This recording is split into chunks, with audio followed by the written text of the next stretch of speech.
atım Aktaban, ben atımı da baktamam.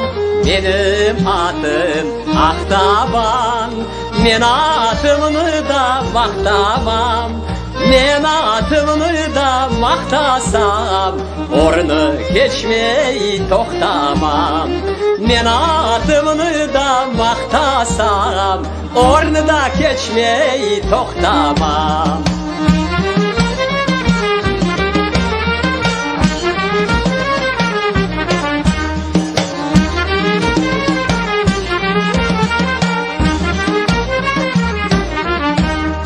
Çıbırışıp çıktı cürükler, en aldığını da camavlı. Çıbırışıp çıktı cürükler, en aldığını da camavlı. Camavlıdan fayda yok, Aktaban'ıyım damalı. Camavlıdan fayda yok, Aktaban'ıyım damalı.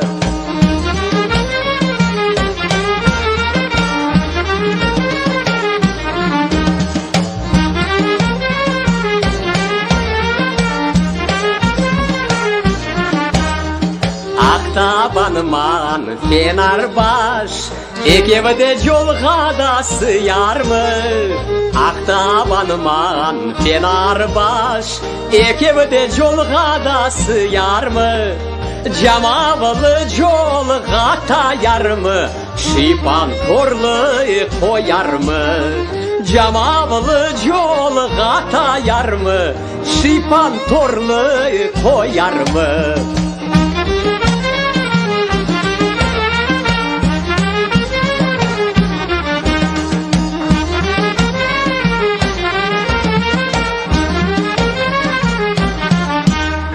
Çalınız da çalınız ustalar, Aktaban'ı da havası. Çalınız da çalınız ustalar, Aktaban'ı da havası. Noğay cigiti de oynasın ay, kesiniz mırzalarının davası. Noğay cigiti de oynasın ay, kesiniz mırzalarının davası.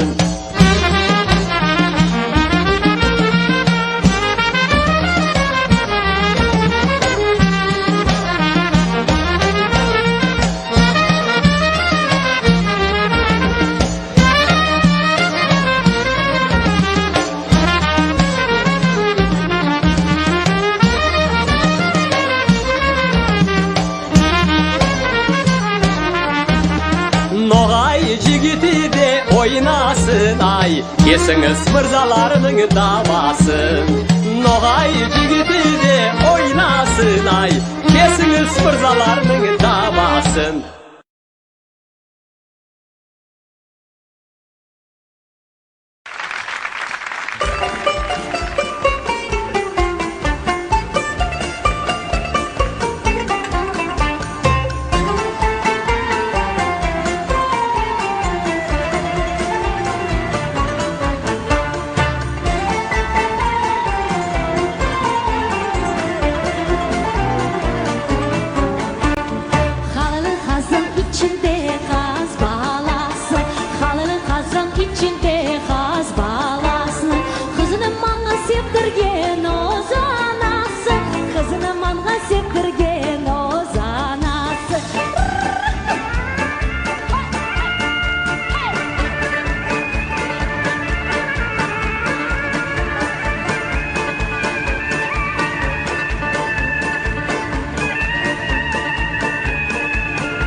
içinde hazırımız Tığa cide olmağa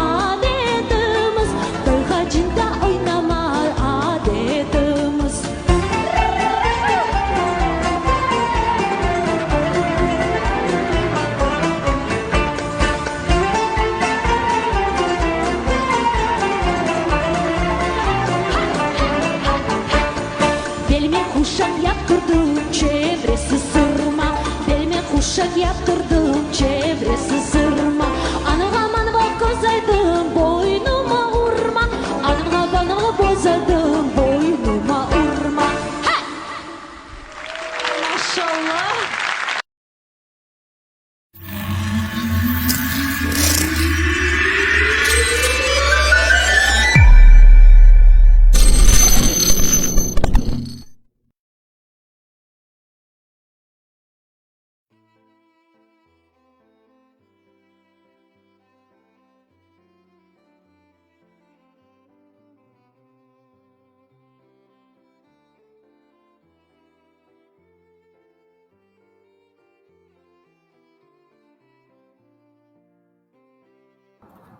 Evet efendim, bugün 27 Haziran 2020, saatlerimiz 21.10. Genç Tatar'ın 70. yayınına hoş geldiniz. Ben Kalakay. Ben Baybörü. Bu akşam sizlerle birlikte olacağız efendim. Uzun bir aradan sonra beraberiz ilk defa. Evet. Galiba Mart'tan sonra ilk defa oldu değil mi? Evet, en son yayınımızı Mart'ta yapmıştık. O zaman dernekler kapatılacak diye karar çıkmıştı. Evet, lokaller kapatılacaktı. Biz de Lokal- tedbir amacıyla Evet. kapatmıştık aynen. O günden bugüne nasip oldu tekrar. Mutluyum Kalakay.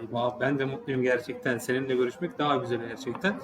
Evet, değerli dinleyenler, şu anda Baybör'le birlikteyiz. Biraz heyecanlıyız çünkü 3,5 aydır ilk defa beraber yayın yapıyoruz ve Aruvaysızız. Evet, bugün Aruaysa yapıyordu 2 haftadır beraber sizle. Bugün onun işi çıktı. Onun yerine ben geldim Kalakay. İnşallah önümüzdeki hafta ya da bir sonraki hafta artık ne zaman müsaade olursak yine üçümüz birlikte sosyal mesafeye de uyarak takipçilerimizle beraber bir yayını gerçekleştiririz diye ümit ediyorum inşallah. İnşallah kardeşim. Nasılsın, ne var ne yok diye sorayım. O arada da ben yorumlara bakayım. Tamamdır, teşekkür ederim. Valla yine dediğim gibi çok heyecanlıyım, mutluyum. Uzun bir aradan sonra dediğim gibi Mart'tan bu yana yine uzaktan çalışıyordum. Hani metinleri hazırlayıp Aruvaysa'ya gönderiyorduk. Aruvaysa evde tek başına yapıyordu ama yine bu şekilde yayının başında yapmanın ayrı bir heyecanı varmış. Onu bir kez daha hissettim Kalakay. O açıdan çok güzel duygular içerisindeyim. İnşallah takipçilerimiz de mutludur. Bir sorunları, sıkıntıları yoktur diyerek sözümü bitireyim ben Kalakay. Evet, teşekkür ederim sevgili kardeşim. Ben de gelen yorumları okuyayım. Ben de sana sorayım. Hemen sen de o yorumlardan sonra cevaplarsın. Ben de senin halini hatırını sorayım. Sen Eyvallah. nasılsın Kalakay? Çok teşekkür ederim. Ben de iyiyim. Bomba gibiyim. Yani en azından şu süreçte daha iyi olabileceğimiz bir durumdayız diye düşünüyorum açıkçası. Ve hemen yorumlara geçeceğim. Bayram abi, Bayram Deniz iyi yayınlar, kolay gelsin. Genç Tatar 26 Haziran Kırım Tatar Bayrak Günümüz kutlu olsun demiş. Hepimizin kutlu olsun efendim. Bayram abi de çok güzel değindi. Bugün biz de 26 Haziran'ı işleyeceğiz hep birlikte. Anlatacağız. Kırım Tatar bayrağını anlatacağız. Bir şeyler yapmaya çalışacağız inşallah. Ve bir de tebriğimiz var. Bir de Musa Mahmut'a değineceğiz değil mi? Evet Kalakay. Hemen gündemde anlatmış oldum bu arada. Cahit Can, kolay gelsin, hayırlı yayınlar Genç Tatar. Selamlar demiş ve aleyküm selam. Hayırlı akşamlar diyelim bize Cahit Bey'e. Muzaffer Tarifçi alkışlıyor efendim. Bize teşekkür ediyoruz. Çok sağ olun. Elvira Temirova. Akşam şerifleriniz hayırlı olsun. Öz kalkım degen. Sağ olunuz. Sizin de akşam şerifleriniz hayırlı olsun Elvira Hanım. Erol Taylan hayırlı yayınlar demiş. Çok teşekkür ediyoruz. Murat Taştaban Begaruvayta degen. Büyük bir ihtimalle bir önceki çalganda Aktaban derler. Yok, Aktaban. Aktaban değil. O Aktaban ilk çaldığı. İlkinde Aktaban çaldık, ondan sonra İkincisinin hatırlarsın. ismini hatırlayamadım. Neyse. Orada yazıyordu ama. Hayır da yazaydı. Hemen Karayık ne Aytkanlar o kadar Karayık Mınavda'ya Hı hı. Ha, Elzarabat falan. Karaylı Kazan. Evet, Güzel o da bir tek yazır. Aruvay. Evet, Asuman Arıkan. İyi akşamlar. 26 Haziran Kırım Tatar Bayrak Günü, Milli Bayrak Günümüz kutlu olsun demiş. Çok teşekkür ediyoruz Asuman Hanım'a da. Asuman Arıkan aynı zamanda alkışlıyor. Çok teşekkür ederiz. Ertan Başdoğan Başkan'dan bir yorum var. Hayırlı yayınlar. Bayrak Günümüz hayırlı olsun. Herkese hayırlı akşamlar demiş. Çok teşekkür ediyoruz Ertan Başkan'a da. Buradan ayrıca kendisine selamlar iletiyoruz. Ve bir eleştiri yorumu var. Galiba kendisi yok. Ama olsun, onu da okumak istiyorum ben. Mehmet Salici beyefendi, ne kadar daha seyredeceğiz bu otomobili demiş, bizim reklamda bahsediyor. Mehmet Bey de eğer buralardaysa şunu söylemek istiyoruz. Bu projenin devamı için malum bazı harcamalar yapılıyor. Bazı ödemelerimiz var. Onun için Sağ olsun Üzeyir abi de bize destek oluyor ve reklamını yapıyoruz, tanıtımını yapıyoruz. O yüzden şarkılarımızın olduğu süre içerisinde kendisine reklamını yapıyoruz. Buradan hani efendim sistem olmasın, hani durumumuzu açıklamak amacıyla bunu da söylemek istedim. Ertan Başkan'dan bir yorum daha var. Özgür Kırım'da bayrağımızın özgürce dalgalanması dileğiyle. İnşallah başkanım diyoruz biz de. Evet Bay Börü, sende yorum falan var mı? Yok bende şu anda yok kalan. Hemen ben de son kez bir de öteki tarafı kontrol edeceğim. Daha sonra bir müzik arası daha vereceğiz. Aslında müzik arası değil de böyle bir şiirin müziğe Dökülmüş hali diye. üftelenmiş, bestelenmiş hali Evet. var. Onu da tabii sen anlatırsın. Ondan sonra biz de Onu hemen zaten konu notlarımız arasında vardı. Evet. Geçtiğimizde bahsedeceğiz. Necdet Gökdeniz'de Kırım Tatar bayrak günümüz hayırlı olsun degen. Çok sağ olunuz. Allah razı olsun. Hepimizin hayırlı olsun inşallah. Ertan Başkan da Atkan'ın dayın. Özgür Kırım'da bu günlerde yaşarmız deyip umut ederiz. İnşallah olur. Evet. Bay Börü sen hemen bu vereceğimiz şarkı hakkında böyle ufak bir bilgi ver bize. Sonra ona geçelim biz. Vereyim kanka. Bayrak günüyle alakalı bir video klibimiz diyeyim, hani müziğimiz. Bu bizim rahmetli hani genel başkanımız, büyük insanlarımızdan, önderlerimizden Ahmet İhsan Kırımlı, aynı zamanda doktorla, hani önceki yayınlarımızda da bahsetmiştik. Onun yazmış olduğu Güzel Kırım şiirini Server Kakura, yine o da Kırım'daki büyük müzik üstadlarımızdan, ses sanatçılarımızdan, onu bayrak adı altında müziğe döndürüyor. Yani dediğin gibi güftesini, bestesini yapıyor. Onu bizlerle aktarıyor diyeyim. Kalakay güzel de bir video klibi de var. Hani genç ve yaşlı neslin bir arada bunu, hani genç Tatarla Kart Tatarların bir arada oldu. Güzel bir de klibi var. Evet. Onu yayınımıza hazırlamıştım ben. Çok iyi yapmışsın. Bu arada büyük ihtimal arka fon çalmıyor. Ortam kaynağımızda bir sorun var. Onu da biz hemen halledeceğiz. Galiba sadece çıplak sesimiz var. Metin ağabeyin o mükemmel müziklerinden de mahrum kaldınız galiba. Onu birkaç açmayı saniye. unutmuşuz sanırım. Yok açmak değil. Döngüye alınmamış. Onu döngüye alacağız biz biraz da. Ha, o benim hatam o zaman. Önemli değil. Kusura bakma. Server Kakura'dan şarkının adı neydi? Bayrak. Bayrak. Öyle mi? Tamam. Ahmet Evet, evet. İhsan Kırımlı'dan Güzel Kırım şiiri Server Kakura'nın Bayrak adı altında sizlerle beraber. Tamam geçtim.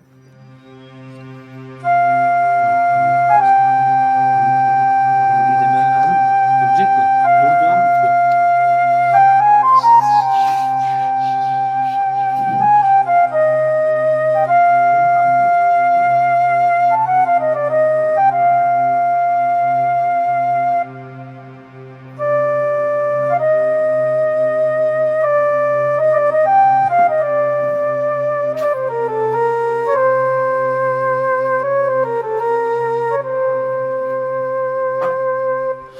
Annemin göz aldığında,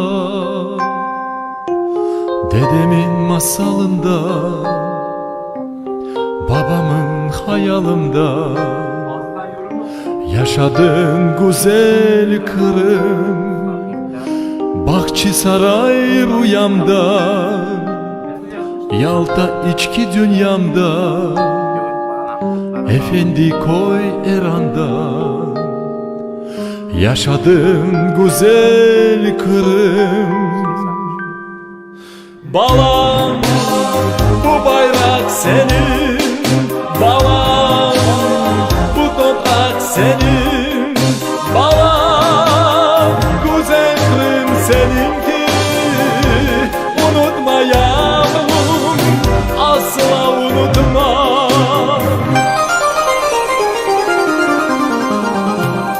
Vatan kokusu başka, vatanın koku başka. Ben onu hatırlasam, gözlerin dolaya aşka. Annemin göz aldığında, dedemin masalında, babamın hayalında, yaşadığım güzel Kırım.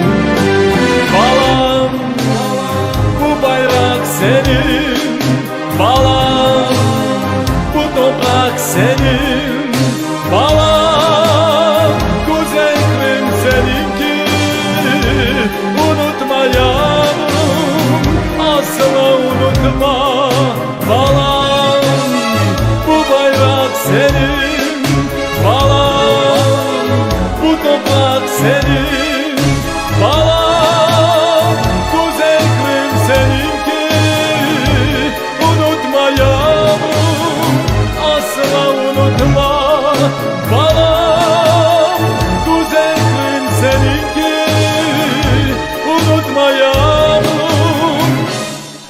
asla unutmam.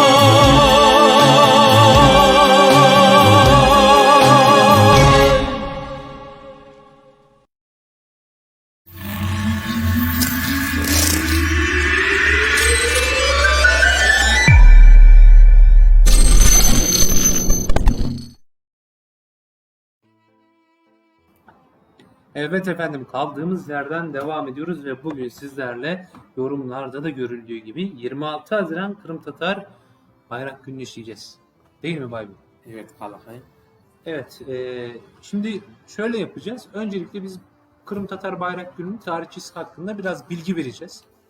Ardından 2018 yılında yapmış olduğumuz bir seminerin neyini vereceğiz? Video kaydını vereceğiz. Evet, video kaydını vereceğiz sizlere. Daha doğrusu videodan ziyade şöyle ki hemen önce bayrak günümüzde böyle koyacağız. Metin, bunu da kaybediyoruz şu şekilde ve bayrak günüyle alakalı görselleri de verdik. Evet efendim, daha sonra Kırım Tatar bayrağının bilgisi. Evet, Tarak nasıl takma ortaya yanlış. çıktığını ben kısaca aldım. Çünkü bayrakla alakalı bilgimiz video kaydımızda çok ayrıntılı bir şekilde anlatılıyor dediğin gibi Kalakay. O açıdan ben bayrak günü nasıl ortaya çıktı sadece o bilgiyi vermeye çalışacağım takipçilerimize. Çok güzel. O zaman buyur. Sahne Başlayayım. senin. Teşekkür ederim Kalakay. O zaman hemen şöyle başlayayım ben. Bayrak günü ile ilgili ilk çalışmalar Vatan Kırım'da 2009 yıllarında başlıyor. Orada da gene bizim gibi genç Tatar büyüklerimizin, şimdi onlar bizden büyük olmuştur, genç Tatarların teşebbüsüyle 2009 yılında kutlanıyor hatta Vatan Kırım'da. Tabii ki de bu girişimin gene fikir babası, yani bayrak günü olarak kutlanmasının fikir babası gene büyük merhum Genel Başkanımız Doktor Ahmet İhsan Kırımlı'dır. 2005 tarihinde gerçekleştirilen Kırım Tatar Gençlik Kurultayı sırasında Doktor Ahmet İhsan Kırımlı İkinci Kırım Tatar Milli Kurultayı'nı, tabii ikinci Kırım Tatar Milli Kurultayı derken sürgünden sonra, adındaki o soykırımdan sonra Vatan Kırım'a geri dönen Mustafa Abdülcemil Kırımoğlu yolbaşçımızın önderliğinde geri dönen milletimizin açmış olduğu kurultayın o büyük öneminin her zaman hatırlanması gereken bir vaka olduğunu belirtmiş ve bunun bir bayram olarak kutlanmasını teklif ediyor 2005 yılındaki Kırım Tatar Gençlik Kurultayı'nda. 2009 yılına gelindiğinde Kırım Haber Ajansı'nda o dönemde çalışan Kırım Tatar gençleri bu Ahmet İhsan Kırımlı'nın bu direktifi doğrultusunda Kırım Tatar Bayrak Günü etkinliğini hazırlamak için bir organizasyon komitesi oluşturuyorlar ve komite başkanlığını da o zamanın Kırım Haber Ajansı İngilizce sayfası editörü Rüstem Ablatif üstleniyor. Gençlerin bu şekildeki çalışmaları sonucunda 26 Haziran 2009 tarihinde Vatan Kırım'ın Ak Mescid şehrinde oradaki en büyük meydanında, merkez meydanında ilk kez Kırım Tatar Milli Bayrak Bayramı organize ediliyor. Hatta burada yine bir önemli de detayımız var. O günün sembolü olan Kırım Tatar, yani o günden sonra da bizim büyük sembolümüz olacak Kırım Tatar bayrağımızın meydanda sergilenen bayrağı Bursa Kırım Türkleri Kültür ve Yardımlaşma Derneği merhum başkanımız Adnan Süyen ve hazırlatıyor 2009 yılında ve gönderiyor Vatan Kırım'a. Göndermiş olduğu bu bayrakta dünyanın en büyük Kırım Tatar bayrağı olarak o zamanlar kayıtlara geçiyor. Buradan yine Adnan Süyen başkanımızın da ruhunu şad edelim, rahmetlerimizi gönderelim Ahmet İhsan Kırımlı başkanımız ile beraber.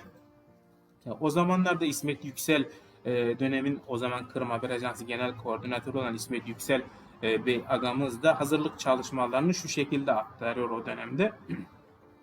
Kırım Haber Ajansı'nda çalışan hadimlerin teşebbüsüyle organize edilmişti. Toplantılar Kırım Haber Ajansı ofisinde yapılıyordu. Bana teşebbüsün başı kim olsun diye sormuşlardı. O sırada ben de Rüstem Bey'i önermiştim. Ben bu yapılan teşebbüsün yanında durdum. Arkadaşların önünü açıp yardım ettim. Çünkü bu bayrak gününün fikir babası olan Ahmet İhsan Kırımlı'nın bizlere talimatı ve vasiyeti idi olarak ifade ediyor. Devamında da şu şekilde bir daha notumuz var. Dönemin gene Kırım Haber Ajansı video sayfası editörü yönetmen Esma Kasar da o günlere dair şu anılarını paylaşıyor bizlerle. Hazırlıklara başladığımızda fikirlerimizi dönemin gene rahmetli başkanımız Adnan Bursa Kırım Türkleri Derneği Başkanımız Adnan Süyen Bey ile paylaştım. Bana kızım elimden geleni yaparım dedi. Biz de kendisine bayram için büyük Kırım Tatar bayrağına ihtiyacımız olduğunu söyledik. ve rahmetli Adnan Ağam'ın diktirip Kırım'a ulaştırdığı dünyanın en büyük bayrağı ile ilk Kırım Tatar Bayrak Günü'nde Ak Mescid'de açıldı. Bunun yanı sıra meşhur şairimiz Abdülaziz Veliyev ile konuşarak bayrak hakkında bir şiir yazmasını istemiştim. Mezkur şiir Server Kakura tarafından bestelenmişti. Bir sıra iş adamı da girişimimize maddi destek vermişti olarak ifade ediyor o dönemdeki anılarını Esma Kasar Hanım da. Son olarak 2010 tarihine geldiğimizde bu da bir yine Kırım Tatar Bayrak Günü olarak kutlanmasında önemli bir dönüm noktası. 2010 yılında gerçekleştirilen Kırım Tatar Milli Kurultayı 2. Kırım Tatar Milli Kurultayı'nın açılış günü olan 26 Haziran, o vatan Kırım'a innete geri döndüğümüz tarih olan 26 Haziran gününün Kırım Tatar Bayrak Günü olarak kutlanmasına ilişkin resmi kararı en üst merci olarak alıyor ve o günden bu yana resmi düzeylerde her mecrada Kırım Tatar Bayrak Günü kutlanmakta ve kutlanarak da inşallah sonsuza kadar da devam edecek diyerek ben ümitlerim de aslında bence de kesin bir inancım var bu konuda. İnşallah bir gün özgür vatan Kırım'da, işgalden kurtarmış olduğumuz vatan Kırım'da da bayrak günlerini her daim kutlarız diyerek İnşallah. son sözlerimi söyleyeyim ben Kalakay. Eyvallah. Çok teşekkür ederiz. Hızlı, akıcı ve güzel oldu. Kısa aktarayım diyerek. Çok iyi yaptın gerçekten. Şimdi sizlere şöyle bir şey yapacağız. Evimizde asıyoruz, görüyoruz, biliyoruz ama bu büyük bayrağın anlamı nedir? Tarihi nedir? Aslında bunu da görmek gerekiyor. Sadece bayrağı bu şekilde asmanın ve manasının anlaşılmaması gerçekten çok büyük bir acı olur. O yüzden şimdi sizlere biz eğer bulursam ve evet buldum, Kırım Tatar Bayrağı'nın anlam ve önemi hakkında bir seminerden alıntı var. Onu sizlere sunacağız. Bir 12 dakika kadar bir süre. Tabii şunu da eklemek istiyoruz. O dönemler daha amatördük ve bazen ses kalitesi kötü olmuş olabilir diye düşünüyoruz bazı kısımlarında. O yüzden şimdiden af diliyoruz ve şimdi sizlere bu Geçmeden bir şehir araya girmek istedim Kalakay. Yayından önce konuşmuştuk sanırım. Hani ben bayrak günüyle ilgili birkaç görsel üzerinde konuşalım demiştim. Yaş. Hani neden önemli aslında. Neden hala inancımız var diye ben bahsetmiştim ya. Orada gördüğümüz şekilde hani yaşlılar da beraber, hani bizim Kart Tatarlarımızla beraber genç Tatarlarımız da hepsi birlikte bayrak günü kutluyorlar. Görsellerimizde de var. İşte hani yaşına hiç aldırmadan elinde bayrakla meydanlarda, elinde bastonla beraber yürüyen böyle Kart Tatarlarımız da var. Onları gördükçe aslında bizim hani vatanı tekrardan özgürlüğe kavuşturacağımıza da ümidimiz her daim artıyor. Hani araya bunu ekleyeyim diyerek Çok girdim iyi. Kalaka, yani neden iyi. önemini anlatıyoruz Evet. diye.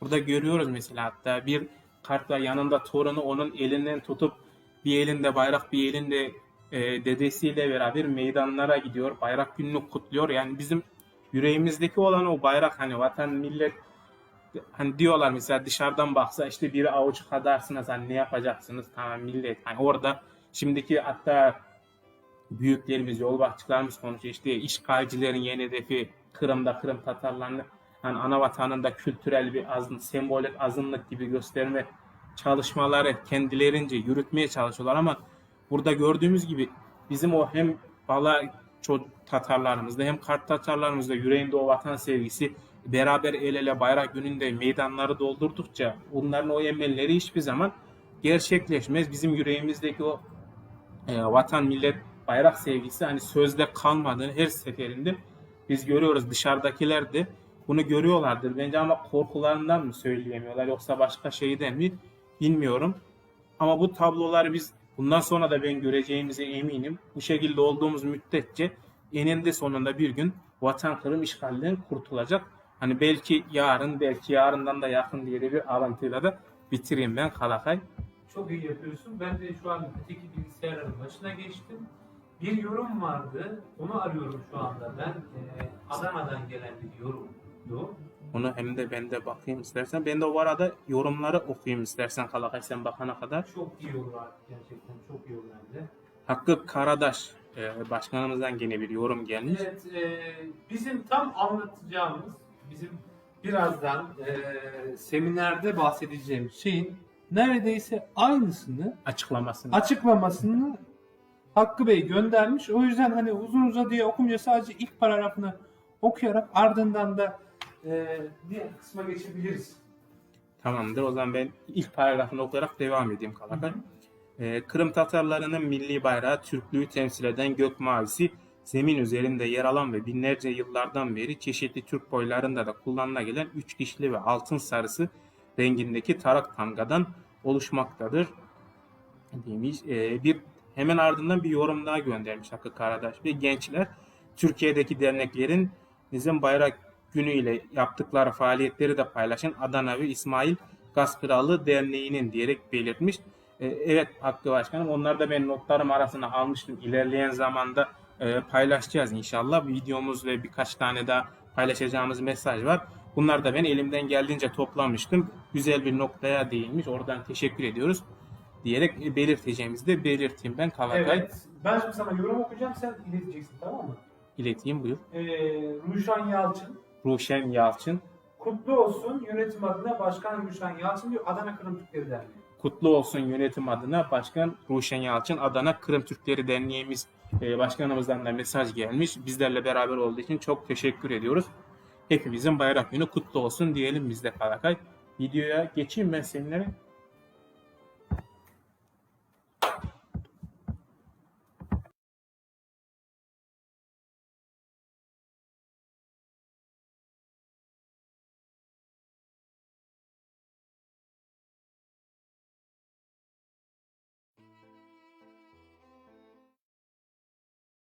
Sevgili takipçilerimiz, hepiniz hazırladığımız sunumuma hoş geldiniz. Sunumuma başlamadan önce tüm soydaşlarımın Kırım Tatar Milli Bayrak Günü'nü kutluyorum. Bu önemli günde bizlerle olduğunuz için teşekkürlerimi sunuyorum. Anlatacağım sunumun bilgisi olanlar için tazeleyici nitelikte, olmayanlar için öğretici ve faydalı olmasını temenni ederek sunumuma başlıyorum.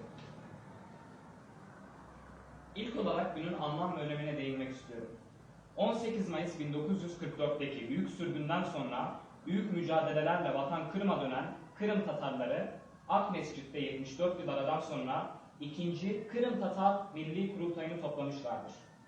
26-30 Haziran 1991 tarihleri arasında toplanan 2. Kırım Tatar Milli Kurultayı'nda gök bayrağımız milli bayrak olarak kurultay salonlarına asılmıştı. 2010 yılında düzenlenen 5. Kırım Tatar Milli Kurultayı'nda ise 26 Haziran tarihinin her yıl Kırım Tatar Milli Bayrak Günü olarak kaydedilmesi kararı kabul edildi.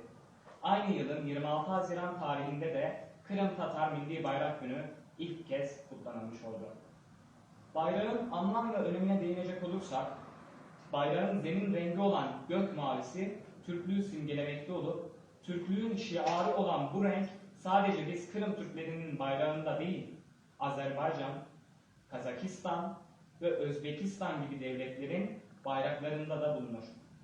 Onların yanı sıra günümüzde devlet olarak değil, kimi özerk yapıda olup, kimi özerk yapıda olmayan ve kendilerine özgü bayraklara sahip Doğu Türkistan'da, Altay Türklerinde, Yakutistan Türklerinde, Gagavuz Türklerinde, Suriye ve Irak Türkmenlerinde ve daha nice Türk boylarında bu renge rastlamak mümkündür. Bayrağın sol üst tarafında yer almakta olan ve halk arasında tarak tamga olarak da bilinen sembolün tarihte nasıl ortaya çıkıp ne anlam ifade ettiği hakkında günümüzde muhtelif rivayetler mevcuttur. Çeşitli rivayetlerin var olması bu sembolün kökeninin aslında çok eski zamanlardan günümüze kadar kaldığına delalet eder. Zira tarak tamga bir Amerika Birleşik Devletleri'nin flamasında bulunan yıldızlar gibi falan tarihte falan sebeple bayrakta yer almış bulunsun. İşte Kırım bayrağının yalnız Amerika Birleşik Devletleri'nde değil, günümüzdeki gibi pek çok bayraktan farkı bu noktadadır. Tarak damganın anlamına yönelik rivayetlerden bahsetmek gerekirse. İlk olarak merhum tarihçilerimizden Hasan Ortekin'in ifade ettiği şekliyle çok eski zamanlarda Türk Tatarlarının Yıldız Han adında bir hükümdarları vardı. Yıldız Han'ın Adanko adını taşıyan torununun 3 çocuğu oldu. Taraktaki 3 diş bu 3 çocuğu temsil eder. Bu 3 çocuktan biri Tatar ve Moğollar üzerine hakim oldu. Cengiz de bu soydan geldi ve bu 3 dişli tarağı damga olarak kullandı. Tarak, baştaki karma karışık saçları nasıl tarayıp düzeltmeye yarayan bir aletse, hanlar da halkı tarayıp ona şekil düzen verdiler. Ve üç halkı yani Tatarları, Moğolları, Kalmukları en eski zamanlardan beri bir araya toplayıp üzerlerine hakim oldular. Hanlar hakimiyetleri altına aldıkları ülkeleri üç temel esas üzerine idare ettiler. Damganın dişlerinde gördüğünüz birinci maddelerde gözüktüğü üzere Tanrı esası üzerine, aklı selim esası üzerine ve tabi usul esası üzerine idare etmiş bulundular. Ülkeyi yüceltmek için ise üç tedbir aldılar. Yine damganın dişlerinde ikinci maddelerde bulunduğu üzere harabeleri imar, ikinci olarak ahlaklı, kabiliyetli, başarılı olanları takip ettiler. Üçüncü olaraksa kötülüklerin önünü almak için fenalara ceza verdiler. Yine Kırım Hanları üç halk üzerine hakim oldular. Bunlar üçüncü maddelerde gördüğümüz üzere Kırım Tatarları, Bucak Tatarları ve Kuban Tatarlarıdır.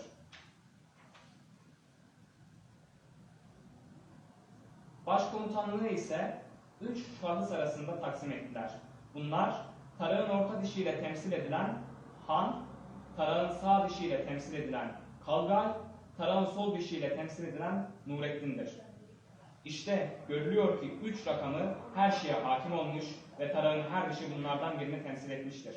Yine Türklerin Orta Asya'da şamanizmden kalma inançları saygıyla gök, güneş gibi kavramların kutsallığı, tabiatıyla bayraklarına da gök renginin, güneş renginin alınmasına sebep olmuştur.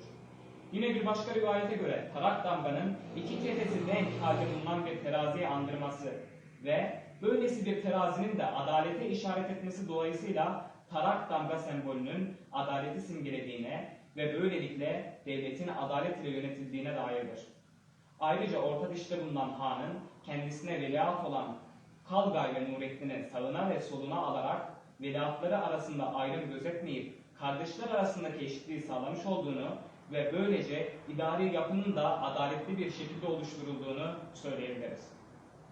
Tarak damganın tarihinden bahsetmek gerekirse 1925 senesinde Kırım Türklerinin sanat, edebiyat ve sosyal hayatına dair bilgiler toplamak için Kırım Merkezi İcra Komitesi ve Kırım Komiserler Şurası'nın teşebbüsüyle Kırım'ı dolaşan İlmi Hayat Tatarlar arasında çok eskiden beri kullanılan damgalarla da ilgilenildi. Havro denilen bu damgaları Kırım Tatar halkı hayvanlarını, özellikle yılkı atlarını birbirinden ayırt edebilmek için kızgın demirle hayvanlarına basarlardı. İşte bu damgaların pek çok çeşidi Kırım'ın kuzey kesimindeki köylerde mezar taşları üzerinde tespit edildi. Bunlarda şahsiyet belirtecek herhangi bir yazı tarih olmayıp sadece ölünün uruk, ocak veya kabilesini belli eden işaretlerdi. Hele Avusar adındaki bir köyde rastlanan bir kaya üzerinde bu damgalardan 60 kadarı bir arada bulunuyordu. O civarda en çok da Gözdere şehrinde olmak üzere 400-500 çeşit damga tespit edildi. Osman Akçokran'ın Kırım'da Tatar Damgaları adlı kitabında da bu damgalara görselde göründüğü üzere rastlamak mümkündür.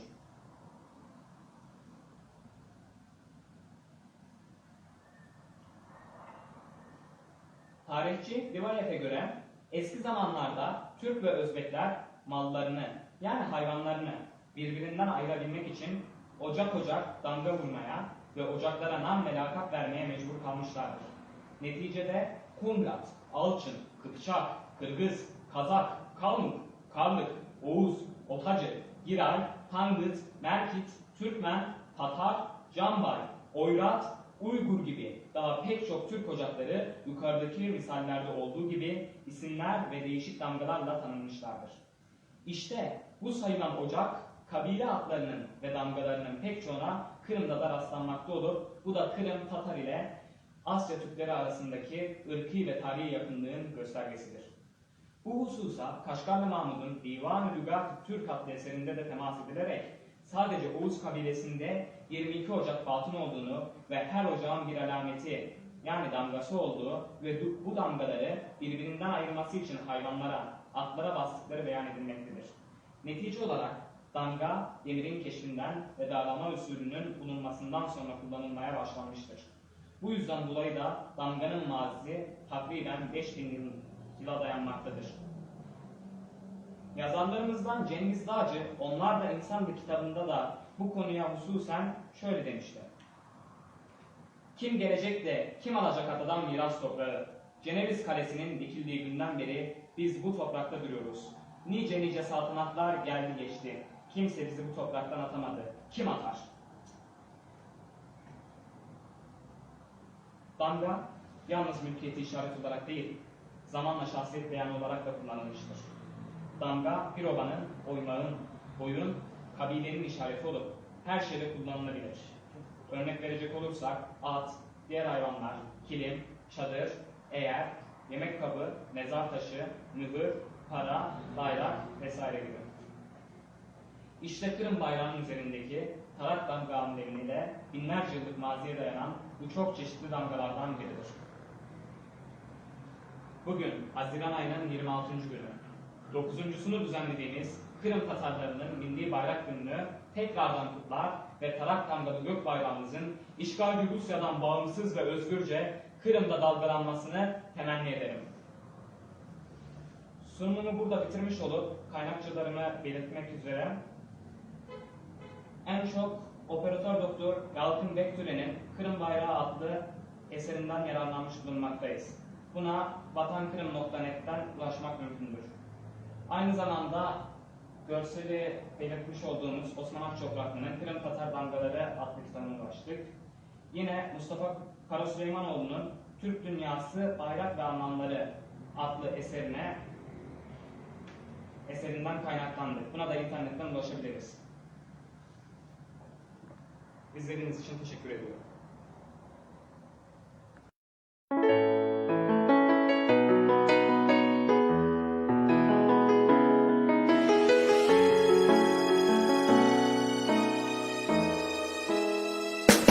Kırım bizim vatanımız, Kırım bizim gururumuz. Her bir insan vatanında arzu eder yaşamağa. Bizim dağlar, yeşil bağlar, Karadeniz'im hayalar. Yaşasın vatan, bizler Kırım Tatarlar.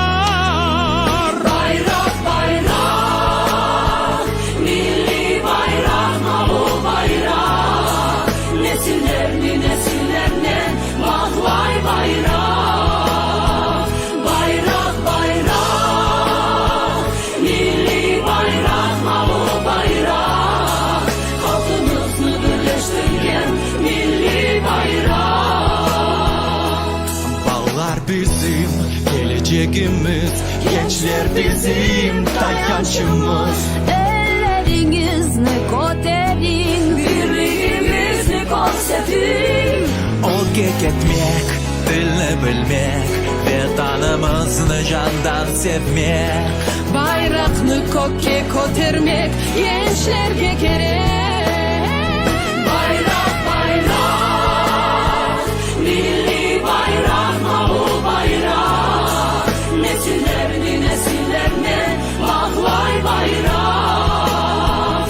Bayrak bayrak, milli bayrak, mavu bayrak.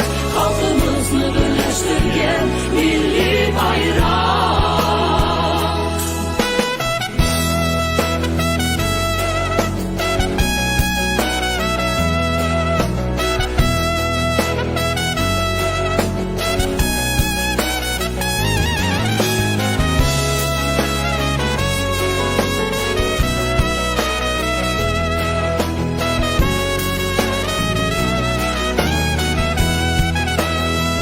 Bayrak bayrak, milli bayrak, mavu bayrak.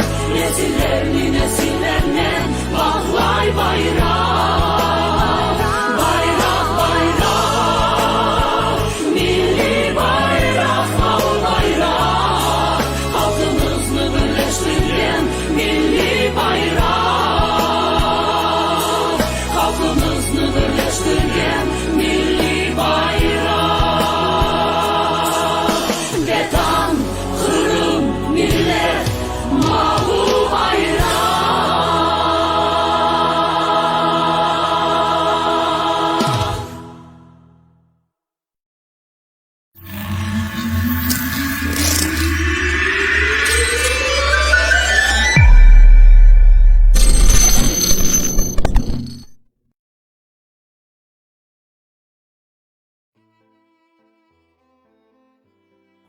Evet efendim, kaldığımız yerden devam ediyoruz hep birlikte. Uzun bir ara verdik ve yeni gelen yorumlar var.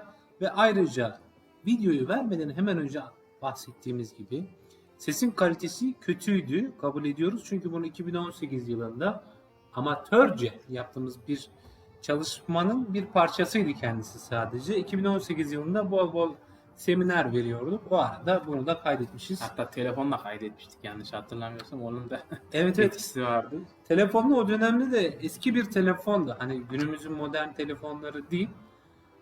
O günün de eski telefonuydu. Yani 2010, 2013 model bir telefondu. Evet. Böyle 4-5 yıllık bir telefondu yanlış hatırlamıyorsam eğer. Evet efendim, kaldığımız yerden devam ediyoruz. Ne diyoruz? Evet, ne diyoruz? Yani bayrak gününden devam ediyoruz Kalakay. Tabii önemini anlatsak bitiremeyiz aslında. Çünkü bir bayrak hani millet için çok önemlidir. Bunlara girmeye pek girsek çıkamayız. En iyisi girmeyelim. Kesinlikle yorum varmış. Onları hemen görelim. Galiba Hilmi Demir'in yorumu vardı en son. Yanlış görmediysem eğer. Hilmi Demir selamun aleyküm, iyi yayınlar demiş. Teşekkür ediyoruz Hilmi Bey'e. Ses az demiş demin. Açıkladım. Rol D20 demiş. Ona biz de Çözemedim. Ve Şenol ağabeyimiz, Şenol Boran hocamız iyi yayınlar demiş. Kendisine de iyi akşamlar diliyoruz. Evet, kaldığımız yerden devam edelim. bir Başka- yorum daha var da altında. Öyle mi? Fazıl kardeşimizin yorumu var, Fazılcan'ın. Sevgili Genç Tatar ekibine teşekkür ediyoruz. Güzel bir yayın geçirmenizi diliyorum demiş. Çok teşekkür ediyoruz Fazıl Bey'e de. Çok sağ olun Fazıl Bey. Evet efendim, kaldığımız yerden, bıraktığımız yerden devam ediyoruz. Bugün ne işliyorduk? Bayrak Tatar gününden devam ediyoruz. günü anlatıyorduk. Ve şimdi de galiba şeyler var. Böyle açıklamalar, kutlamalar, tebrikler var.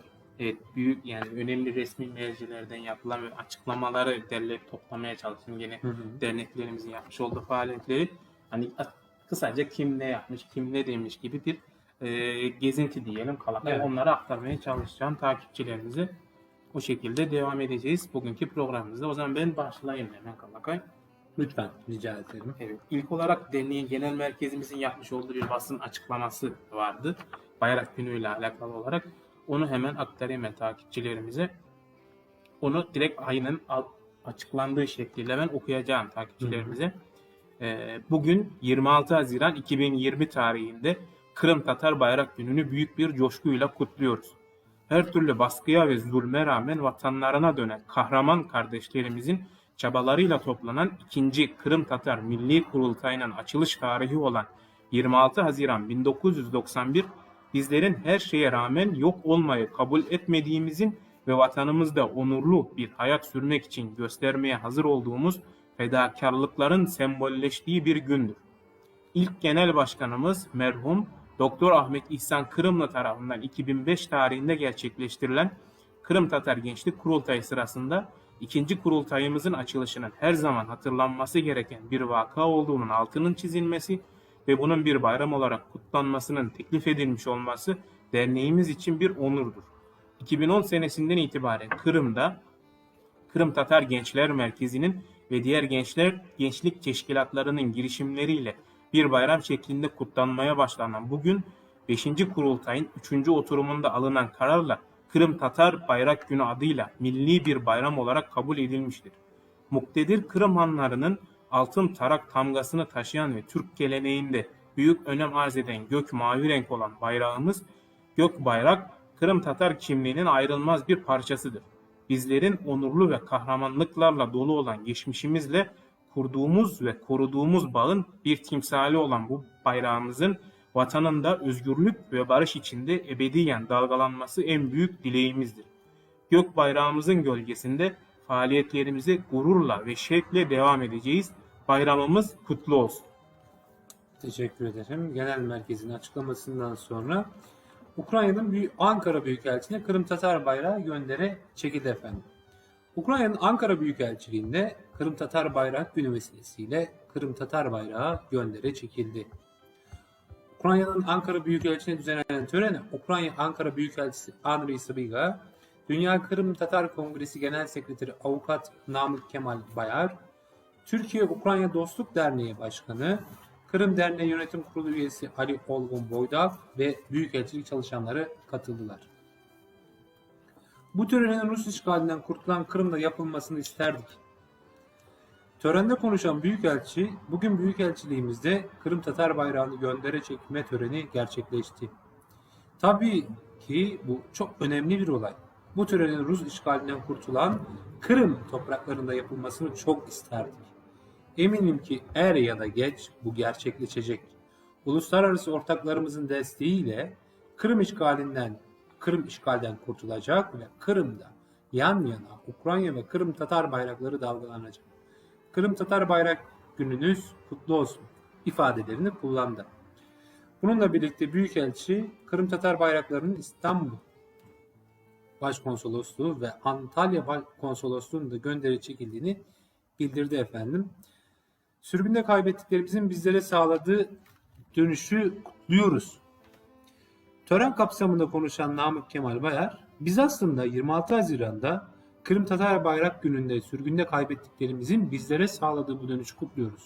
Bu nedenle bizim için sadece bayrak günü değil, aslında tarihi bir adaletsizliğin ortadan kaldırılışının bir bayramıdır değerlendirmesini yaptı. Kırım Tatar bayrağı Litvanya Dışişleri Bakanlığı'nda göndere çekildi. Litvanya Dışişleri Bakanı Linas Linkevičius ise Kırım Tatar Bayrak Günü kapsamında Rusya'nın Kırım işgaline dikkat çeken bir mesaj paylaştı. Litvanya Dışişleri Bakanı'nın mesajı şu şekilde: Bugün Kırım Tatar Bayrağı Günü'nün 10. yıl dönümünde Kırım Tatarlarını onurlandırıyoruz. Bir kez daha yasa dışı ilhakın farkında olduğumuzu tekrarlıyoruz. Rusya'ya, Ukrayna'da, Kırım'da, Sivastopol'deki yasa dışı uluslararası hukuku ihlal etmeyi bırakma çağrısını yapıyoruz. Dedi. Evet efendim. Kırım Derneği'nin İstanbul Anadolu Yakası Şubesi'nde anlamlı bir paylaşım. 26 Haziran Kırım Tatar Bayrak Günü kutlamalarının resim yaparak katılan çocuklarımıza çok teşekkür ederiz. Daha nice Kırım Tatar Bayrak Günü kutlamalarında buluşmak dileğiyle ki şu anda da o resimler dönüyor değil mi? Evet, Kalakay derneğimizin İstanbul Anadolu Yakası Şube Facebook sayfasında yayınlamışlardı resimleri. Yaklaşık 11 tane birbirinden güzel resimler vardı. Ben içerisinden 5 tanesini seçtim. Onlar da hemen altında hani kimlerin yapmış olduğu isimleri de yazıyor. Onları da okuyayım istersen. Lütfen, çünkü ben okuyamadım yazını.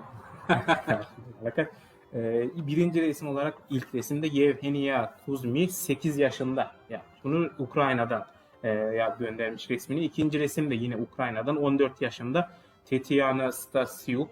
Üçüncü resim yine Defne Özdeş 13 yaşında. O da resimlerini göndermiş Kırım Tatar Bayrak Günü ile ilgili. Dördüncü resimde Meva Levina İşcen 12 yaşında, yine benzer yaşlarda. Son resim aldığımda da Artem Bochharov'du. O da 9 yaşında, yine Ukrayna'dan resmini paylaşmış İstanbul Anadolu Yakası Şubemizde Kalakay. Evet, gelelim şimdi YTB'ye.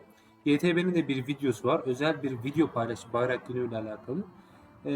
Yayınlanan mesajda 26 Haziran kardeşe gitti direkt. Ağız kayıyor. Aynen ağız kayıyor. 26 Haziran kardeş Kırım Tatar halkının Milli Bayrak Günü kutlu olsun ifadelerine yer verildi. Evet efendim, şimdi de konunun başlığı vardı. Başlığı olan kağıdı verebilir misin? Ben vereyim Kalakay. Başlığı notlara biraz paylaşınca şey oldu. Evet, Hemen bu değil. Öteki. Evet bu. Şimdi şunu vereceğiz. Ardından da zaten şu videoyu vermeyecek mi? evet, onlar Yani Dışişleri Bakanlığı'nın. Dışişleri Bakanlığı'nın olduğu için hani bağdaştıralım bir sonrakini hemen diye Tamam, düşündüm. ben. akışı güzel ayarlamış Aynen. Kalakay. Ukrayna Dışişleri Bakanlığı'nın Kırım Tatar Bayrağı etkinliği yapıldı. Kırım Tatar Bayrağı, Ukrayna Dışişleri Bakanlığı'nda Kırım Tatar Bayrak Günü kapsamında bir etkinlik düzenlendi.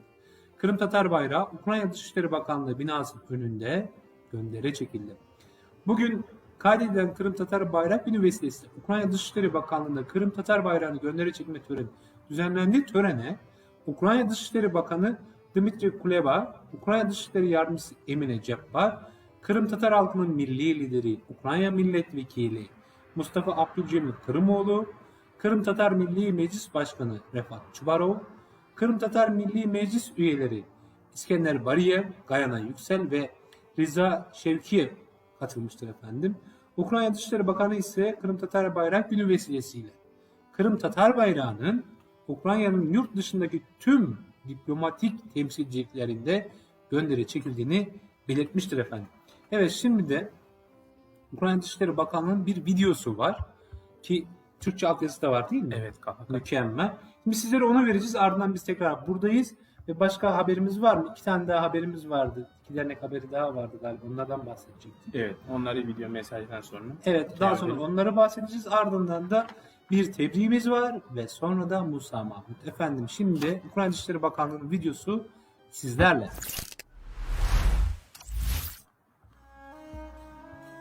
Золота тамга на блакитному тлі. Це прапор кримських татар. Сьогодні він майоріє над будівлею Міністерства закордонних справ України, а також біля усіх закордонних дипломатичних установ України в усьому світі. Це символ нашої підтримки кримським татарам. Це символ свободи і це символ нашої єдності. Герб правлячої династії кримських ханів Тарах-Тамга крізь століття переродився на стяг кримських татар. Перший національний з'їзд кримських татар Курултай затвердив прапор у якості офіційного символу народу. Вже понад 100 років він є частиною національної ідентичності та згуртованості. Прапори є в житті кожного з нас. Прапор – це символ самоідентичності. Прапор кримських татар супроводжує всі визначні події їх життя. Він був символом боротьби проти репресій під час радянської епохи. Він є символом бажання жити в сильній, вільній, незалежній Україні сьогодні. Прапор кожного народу є символом його самобутності та ідентичності. Байрак – саме так називається прапор кримсько-татарською мовою. Байрак куню – саме так звучить фраза «День прапору». Він уособлює традиції різних поколінь, об'єднує різні епохи, ідентифікує. Байрах Коно Хайрлоусен. Два прапори – єдина країна.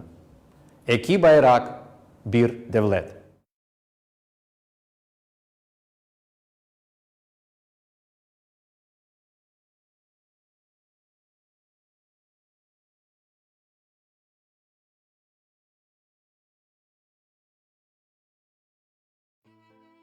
Girdim. Video mesajdan sonra yine takipçilerimizle beraberiz Kalakay. Tabii güzel bir mesaj da orada içeriyor. Hani Ukrayna Dışişleri Bakanlığı'nın da mesajları. Refat Ağamız, yine Akdem Seyit Ablay'ı Aytarma filminin hem oyuncusu hem yönetmeniydi. Büyük isimler de orada gözüküyor Ukrayna mercilerle hem de bizim Kırım Tatar Milli Meclisi isimlerimiz dediğim.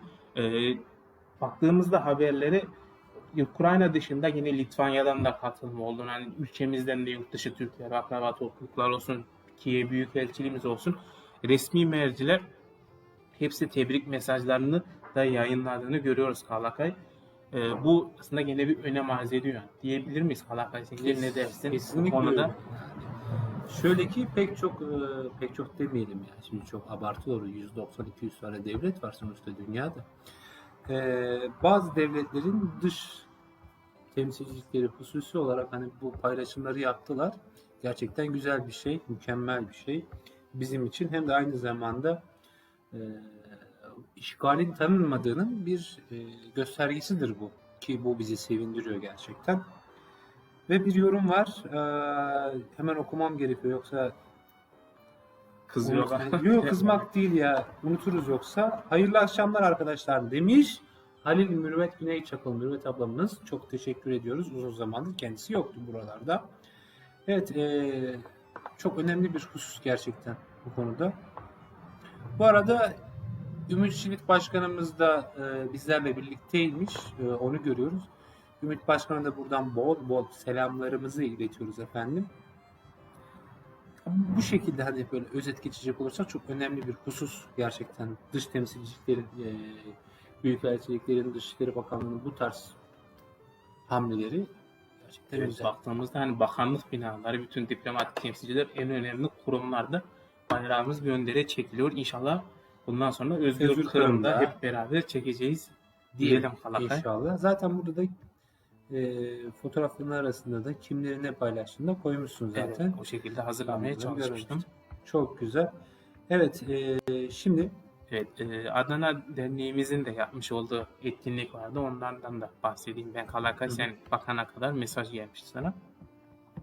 Adana Kırım Türkleri Derneğimiz Bayrak Günü vesilesiyle Seyhan Gölü'nde Kırım Tatar bayrağımızı açtı göl içerisinde diyelim takipçilerimiz için. Bayrak Günü kutlamaları kapsamında Adana Derneğimiz Seyhan Gölü'nde dalgıçlarla beraber Kırım Tatar bayrağımızı suyu altında açarak yüzeye çıkardı. Adana Derneğimiz de bu şekilde Bayrak Günümüzü kutladı ve ayrıca mesajlarında da Kırım Tatar Bayrak Günü'nü Adana'da bulunan Sevgi Adası'nda Seyhan Nehri'nde kıyısında bulunan Sevgi Adası'nda kutlanmasının amacının Kırım Yarımadası'nı anımsatmak olduğunu da belirttiler. Adana Derneğimiz bu şekilde aslında bir de mesajda iletmiş oldular. Aslında güzel bir mesaj olmuş. Sevgi açısından vatan Kırım'a duyduğumuz sevgi. Hani bugün ak topraklarda da olsak yüreğimiz her zaman vatanımızla Kırım'la beraber diyelim Evet. diyoruz Kalakay aslında. çok güzel. Adana Derneği'nin tabii ki de fotoğraflarını vermek isterdik. Ama bir küçük hata olduğu için şu anda onların fotoğraflarını veremiyoruz ama Kırım Haber Ajansı'ndan buna ulaşabilirsiniz. Çok güzel görseller var. Arkada mükemmel bir mavilik ve gök bayrak gerçekten çok güzel duruyor. Bu arada Hakkı Bey'in de dediği gibi aslında onların da bir videosu vardı fakat ona da biz ulaşamadık. Yani şöyle ki şu anda bir sistem hatası yaşıyoruz. Hatta fark etmişsinizdir. Geçişler yaparken arada mikrofon açık kalıyor gibi küçük küçük hatalar oluyor. Bunun sebebi tabii ki de teknik sorunlar. Bunu da açıkça belirtmek istiyoruz. Ve İsmail Gaspalı Kırım Eğitim ve Kültür Derneği'nin çalışması var. Onu da bir okursak, yani Okuyayım anlatırsak ben, yani daha çok. Bayrak Günü gene vesilesiyle İsmail Gasparalı derneğimizde Kırım Derneğimiz ve Türk Dünyası Düşünce Birliği üyeleri ile birlikte Kırım Tatar Bayrak Günü'nün kutlandığını Facebook sayfalarında mesaj olarak belirtiyorlar. Ve devamında yönetim kurulu üyemiz, derneğin yönetim kurulu üyesi İsmail Gasparalı Kırım Eğitim ve Kültür Derneği'nin Sayın Yasin Berber de Bayrak Günü'nün önemini belirten bir konuşma gerçekleştiriyor Kalakay. Gene bu videoya da hem de mesaja da İsmail Gasparalı Kırım Eğitim ve Kültür Derneği'nin Facebook sayfasından ulaşabilir takipçilerimiz için de. Biz bahsettiğim üzere programdan kaynaklı olarak bir aksaklıktan dolayı şu anda hem Adana Derneğimizde hem de İsmail Gasparalı Derneğimizin etkinliklerini veremedik. Bu açıdan da yeni bir özürümüzü de iletelim Kalakay. Evet, çok güzel oldu. Bu arada Atilla Yedi Kardeşler'den bir yorum var. Ben de Bahçesaray Kirinece köyündenim. Selam demiş. Teşekkür ediyoruz Atilla Bey'e. Selamlar olsun. Buradan Kırım'a da selam gönderelim. Vatandan da sesimiz duyulması da güzel. Evet, evet efendim. Şimdi gelelim. Nereye geliyoruz? Musa Mahmut'a geliyoruz. Evet, onu da Yani baktın anmadan mı? geçemeyiz Kalakay. Kesinlikle evet efendim. Musa Mahmut'un konusunu anlatacağız. Ama bu arada bir küçük müzik arası verelim biz. Ardından tekrar buradayız ve Musa Mahmut'u işleyeceğiz hep birlikte. Evet efendim. Ne geliyor sizlere? Server Kakura'dan Cemile. İyi dinlemeler.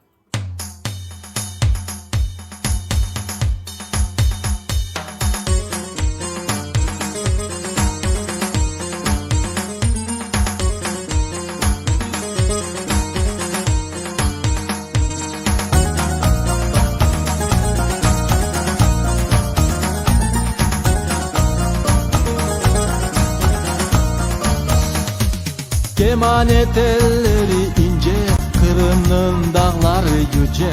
İnan güzel sözüne, tılsımlıdır bu gece. İnan güzel sözüne, tılsımlıdır bu gece.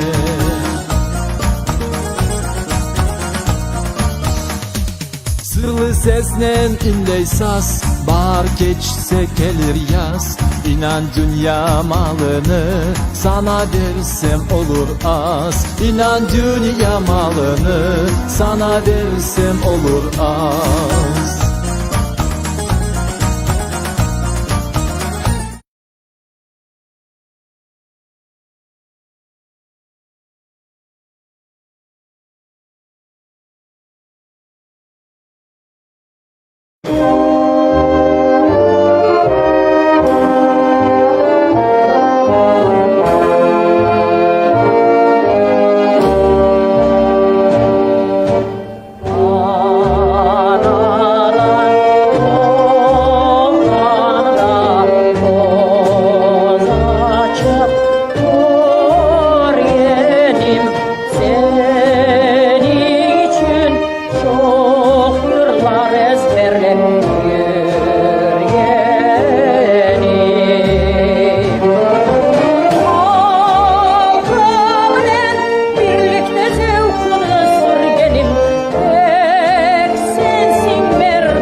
baş 70 baş duvar, aman ayda git salgırda su var. 60 baş 70 baş duvar, aman ayda git salgırda su var. Uzak yerde kız alsan karay, anası babası civar. Uzak yerden kız alsan karay, anama varan bir civar.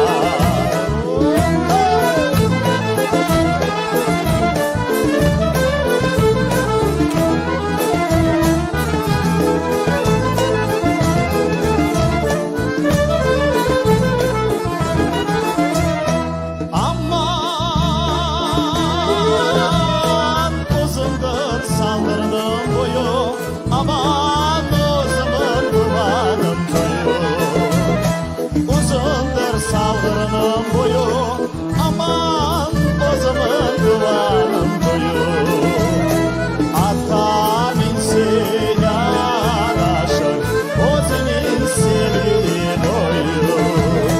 Ata binse yaraşır, o senin sevgili boyu. Hey!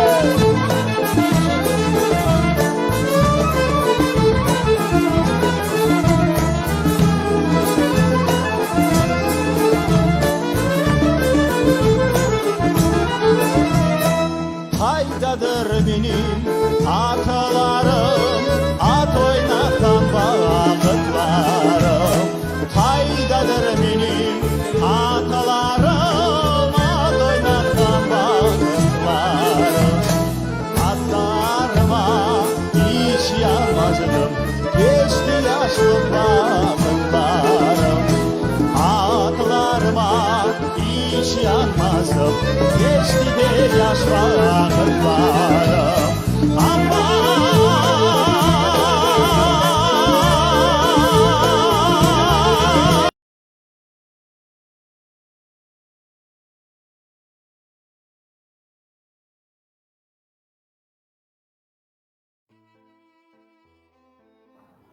Evet efendim, kaldığımız yerden devam ediyoruz hemen. Evet, şimdi Musa Mahmut konusuna değineceğiz hep birlikte ve geldi Musa Mahmut'un Mezarı yani Kalakay. Evet, konumuza Musa Mahmut'tan devam ediyoruz değerli takipçilerimiz. Geçmeden önce birkaç açıklama yapayım ben hemen Kalakay konumuzla alakalı. Musa Mahmut ebedi meşalemiz. Onu Arovaysa ile önceki yayınlarımızda hayat hikayesini irdelemeye çalışmıştık.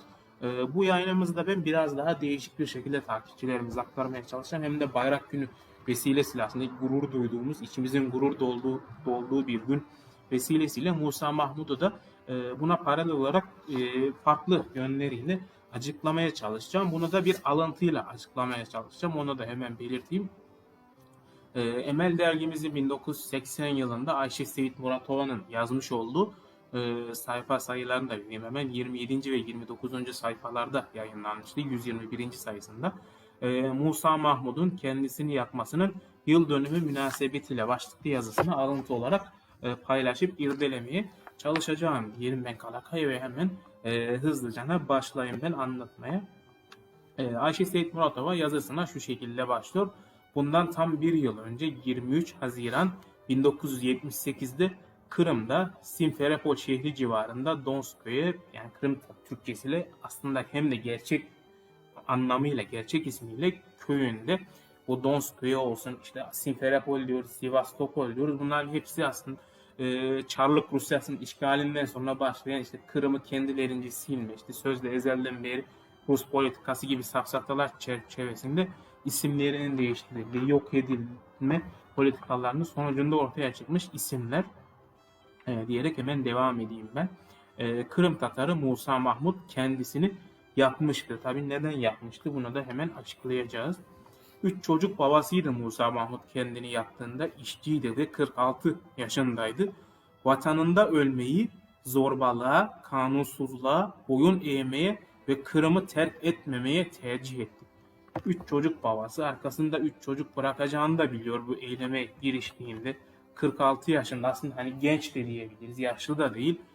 Ancak vatanında ölmeyi, içinde taşıdığı, milletimizin taşımış olduğu vatan aşkı, hani Bayrak Günü vesilesiyle programın başında da bahsetmeye çalışmıştım. Torunu elinde tutup dedesini elinde gök bayrağımızla beraber meydanlara çıkarıyor, Bayrak Günü'nü gururumuzu yaşatmaya götürüyordu. İşte hani neden hala biz mücadelemizi sürdürüyoruz? Bu baktığımızda 1980'de de, o dönemde de, bugün de hala canlı bir şekilde yaşamaya devam ediyor Kalakay. Ve o ruhta, o gün Musa Mahmut'ta, milletimizin o ruhu Musa Mahmut'ta kendisini ifade buluyor ve vatanımızda ölmeyi, kendisine karşı yapılan zulümleri, zorbalığa ve kanunsuzluğa tercih ediyor. Vatan Kırım'ı bir daha terk etmeyeceğim diyerek kendini vatanında feda ediyor Musa Mahmut, ebedi meşalimiz. Tabii ki 1944 senesinde de Musa Mahmut o facialı günde sürgünü 12 yaşında yaşıyor. Bunun acıları da hep hatıralarında taze Musa Mahmut'un.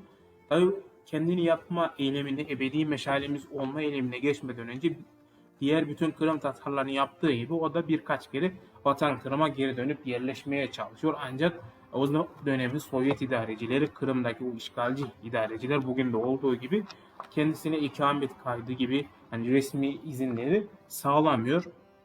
Hatta Musa Mahmut kendi biriktirdiği parasıyla Vatan Kırım'da ev alıyor bir Rus'tan. Rus da paraya veriyorlar. Noter dairesine gidiyorlar. Noter dairesinde onaylanmıyor. Böyle absürt bir işleri de o dönemde Sovyet idaresi de gösteriyor. Aslında devlet yapısının da o çürümüş olduğunu gösteriyor bizlere kalan. Yani satın alma işleminin hepsini gerçekleştiriyorlar. İzin vermeye gelince yok sana ev yok diyorlar. Para ne oldu? Para mı verdin? Yok oldu gitti. Kesinlikle öyle. Zaten böyle ya bu. Neyse devam et. Tabii Musa Mahmut'a yönelik bu zulümler sadece devam etmiyor. Musa Mahmut'tan ailesi de bu zulümlerden muzdarip oluyor. Özellikle Musa Mahmut'un hanımı Zekiye Hanım 1976 yılının ilkbaharında Akmescit Bölge Mahkemesi'nde sözde pasaport kanununun ihlalden dolayı eşiyle beraber hüküm giyiyor. Musa Mahmut 2 yıl hapis eşi de şartlı olarak mahkum ediliyor. Anne çocuklarıyla beraber bakması dolayısıyla. Tabii 10. sınıfa devam eden, hatta en büyük kızı Dilara ise mahkemesiz bile bir çocuk cezalandırılıyor Kalakay. Nedeni sadece vatanında yaşamak istemesi diye. Cezasında yani açıklaması da zor. Devam edeyim ben en iyisi. Tabii cezalandırmasının sebebini de Ayşe Seyit Muratova yazısında şu şekilde açıklıyor. 16 yaşını dolduran bütün öğrencilere törende pasaport verilmesi gerekirken yalnız bir tek öğrenci, yani o kadar öğrenci içerisinden yalnızca bir tek Kırım Tatar Dilara Mahmut'a pasaport verilmiyor. Bölge İcra Komitesi'nin kararında şu şekilde gerekçeler yazılmış. Anne ve babanızın ikamet kaydı olmadığı için size pasaport verilmesi reddedilmiştir. Dilara bunun üzerine vatandaşlık için hangi elçiliğe başvurması gerektiği hususunda kendisine yol göstermeleri isteğini ileri sürdü. Bölge İçişleri Şubesi Başkanı'na da bir dilekçe veriyor. Hatta başkan tabii ki de dilekçeyi kabul etmiyor. Baktığımızda burada yine biz demokrasi örneğimizi de gösteriyoruz. Aslında Dilara Mahmut'a baktığımızda 16 yaşında bir hani çocuk diye kabul ediliyor bugün kanuni olarak 18 yaşını geçmediği için. O gün de kendisine bu haksızlık, hani zulüm yapılıyor, ancak o baktığımızda dilekçeyle böyle demokratik yollarla hakkını aramaya devam ediyor. Bu bizim ne kadar mücadelemizde haklı olduğumuzu gösteriyor. Hala şaşmadığımızı göstermekte önemli bir dipnot diyelim Kalakay. Tabii bu girişimleri Sovyet makamlarınca her zaman sonuçsuz bırakılıyor. Böylece Dilara Mahmut daha Sovyetler Birliği vatandaşı olmadan Kırım Türk olduğu için Kırım'dan sürülmüş ve baba ocağından gerisin geri gönderiliyor. 16 yaşındaki bir çocuğun yaşadığı, Musa Mahmut'un çocuğu Dilara Mahmut'un yaşadıkları bunlar. Musa Mahmut 2 yıl mahkumiyetine doldurduktan sonra 1978 yılında pes etmiyor. İçindeki o mücadeleci ruhuyla beraber tekrar milletimizden yapılan diğer Kırım Tatarlarının yaptığı gibi vatan Kırım'a geri dönüyor. Evinde eşini ve ortanca kızı Sabriye'yi buluyor. Onlar da vatan Kırım'da yaşamaya, mücadele etmeye devam ediyor. Yeni büyük kızı Dilara'nın sürgünde olduğunu da öğreniyor bu dönemde. Oğlunu da ailesi maddi sıkıntı çektikleri için Taşkent'teki akrabalarının yanına göndermek zorunda kalıyor Musa Mahmut. Musa Mahmut da gene demokratik yolları her zaman devam ediyor denemeye. Sonuçsuz kalacağını bilmesine rağmen bizim mücadelemizin o şaşmaz, hani yolbaşçımız da diyor, bir masum kişinin ruhu burnu kanasa bile o mücadele amacına ulaşmaz sayılamaz ardında. Yani bizim baktığımızda zulüme karşı her zaman insancıl yaklaşımımızı, insaniyet temelli esaslarımızı devam ettiriyoruz. Bu Sovyetlere karşı verilecek aslında en güzel cevap diyebiliriz Kalakay diye düşünüyorum ben. Çok iyi düşünüyorsun. Hemen devam edeyim ben konumuza. Tabii Musa Mahmut girişimlerde bulunuyor ancak yine hep tehdit ediliyor. Resmi makamlarca hapse atarız, çık git buradan gibi tehditlerle karşılaşıyor. Nitekim uzun zamanda geçmiyor bu tehditlerin üzerinden. Haziran ayına geldiğimizde 1978 yıllarında Haziran ayında Beşterek köyüne gelen Musa Mahmut'un ikamet ettiği köye gelen sözde yargıcı Musa'ya yargıcın kararını okuyor. Aslında burada yine Musa Mahmut'un tutuklanacağı, mahkemeye çıkarılacağı gibi kararlardan bahsediliyor. Hatta yargıç diyor ki Kırım'ı terk etmezseniz sizin hapishanede çürümeniz için her şeyi yapacağız diyerek alenen de tehdit ediyor Musa Mahmut'u. Ve Musa Mahmut bu tarihlere, tehditlere yine kapılmıyor ve soğukkanlılıkla şu cevabı veriyor. Kırım benim vatanımdır. Ben Kırım'da yaşamak ve burada ölmek için geri geldim diyerek cevabını çok güzel bir şekilde veriyor.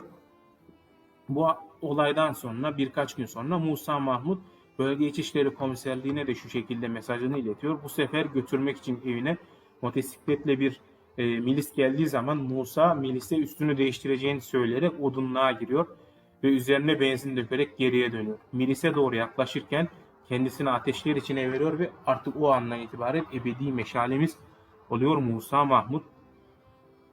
Ayşe Seyit Muratova o dönemi, hani o olayı anlatırken ebedi meşalemiz olan Musa Mahmut'un o eylemini şu şekilde ifade ediyor kendisi.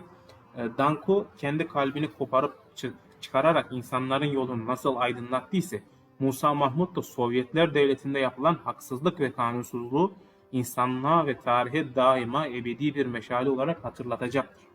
Sayısı hemen hemen Kırım Tatar nüfusunun yarısı kadar olan 18 Mayıs 1944 kurbanların abidesini de ebedi bir nur gibi aydınlatacaktır. Musa Taşkent'ten tatile getirilen 11 yaşındaki oğlunun gözleri önünde yanıyordu. Babacığım yapma diye çınlayan çocuğun feryadı bile onu durduramadı. Musa Mahmut'un sabrı taşmıştı. Ya milis ne yapmıştı? Yanan insanı söndürmeye mi teşebbüs etmişti? Hayır, motosikletini bile bırakarak kaçmıştı. Ya Kırım savcılığı tam bir ay sonra merhumun karısı Zekiye'yi sorguya çağırdı. Bir müddet sonra resmi makamlar kendisine Kırım'da ikamet izni karşılığı Musa'nın kendisini yaktığı anda akli dengesinin yerinde olmadığını yazılı olarak bildirmesini teklif ettiler. Yine burada yine Sovyet makamlarının hani çürümüşlüğü hep diyoruz ya Kalakay. Evet. Burada yine kendisini gösteriyor. Bu sefer de diyorlar ki sözde akli dengesi kendinde değildi. Kendilerince kendilerini aklayacaklar. Zaten sürekli bunu yapıyorlar. Hala günümüzde de aynısını yapıyorlar. Evet Kalakay. Musa Mahmut'un kaderi Kırım Tatar milletinin bugünkü trajik durumunun açık bir delilidir. Diyerek devam ediyor Ayşe Seyit Muratova ve şu şekilde yazısını noktalıyor şu paragrafla. Fakat ben şuna inanıyorum. Bir gün gelecek benim milletim kendi evladına bir abide dikecektir. Onun ismiyle caddeler, köyler adlandırılacaktır. Bugün Kırım Tatarlar ancak yeni doğan evlatlarına Musa ismini vermektedirler diyerek yazısını bitiriyor Kalakay. Aslında bu inandığı ümit de bugün gerçekleşiyor aslında Kalakay. Evet. Baktığımızda 1980'lerden bahsediyoruz. Bugün geldiğimiz yıl 2020 ancak hala ebedi meşali içimizde, ruhumuzda yanmaya devam ediyor ve etmeye de devam edecek diyorum ben Kalakay. her zaman olduğu gibi ebedi meşalemiz Vatan Kırım, özgür Vatan Kırım'ı da aydınlatmaya da devam edecek diyorum ben Kalakay. Evet. Bu şekilde ben son sözlerimi söyleyeyim. Senin söylemek istediğin varsa sana ben mikrofonu bırakayım Kalakay. Yani ne söylenebilir ki? Yani yok yani söz yok. Gerçekten yok. Evet, aslında kendisi en güzel cevabı veriyor ebedi meşalemiz olarak diyebiliriz Kalakay. İstersen videoyu verelim Kalakay. Müzik Hangisi? hazırlıyordun sen. Yaşam Benim Halkım. Hem Evet. Musa Mahmut'u da anmışken. Çok güzel oldu. Ben de onu arıyordum yani böyle bir şey. Çok iyi oldu. O zaman efendim bir ara verelim. Ardından da bir tebriğimiz var. Tebriğimizi edelim. Ardından da veda edelim. Evet, şimdi Asiye Sale'den Yaşam Benim Halkım şarkısı sizlerle birlikte olacak. Ayrılmayan bir yere. Hemen buradayız. 3 dakika sonra, 4 dakika sonra buradayız. İyi dinlemeler efendim.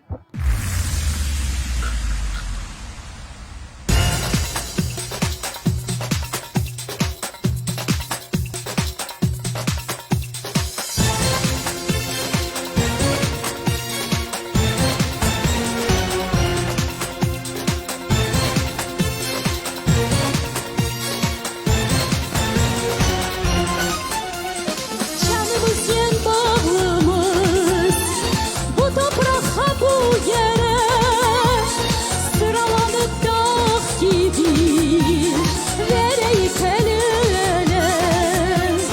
Canımız yen bağlımız bu toprağa bu yere sıralanıp dağ gibi vereyip el ele. Gel dostum gel kardeşim, gerek bizge bir olmaz. Bir vakit horlanmasın, bölünmesin bu toprak. Gel dostum gel kardeşim, gerek bir yumruk olmaz. Bir vakit horlanmasın, bölünmesin bu toprak. Yaşa, yaşa, yaşa benim halkım. Yaşa, yaşa, yaşa güzel halkım. Yaşa, yaşa, yaşa aziz halkım. Yaşa, yaşa, yaşa benim halkım. Ölse bile gülmez, dayanır o derdine. Şu kahraman halkımın başegem hayretine. Ölse bile gülmez, dayanır o derdine. Şu kahraman halkımın başegem hayretine. Halkın başı eğilmez, halkın beli bükülmez. Koterilgen kod bayrak bir daha yere eğilmez. Halkın başı eğilmez, halkın beli bükülmez. Bir kere kalkan bayrak bir daha yere eğilmez.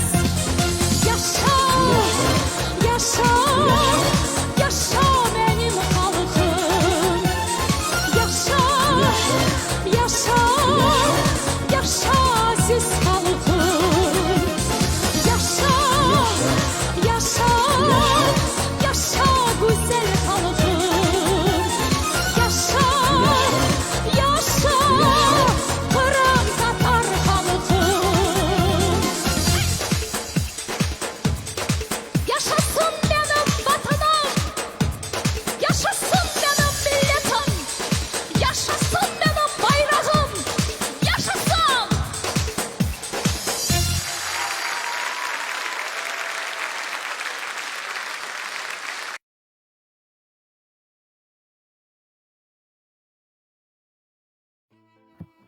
Evet efendim, kaldığımız yerden devam ediyoruz inşallah. Yorumlar vardı. Yorumları okuyacaktık birlikte. Değil mi? Yorumlar açar mısın rica etsem? Açıyorum hemen.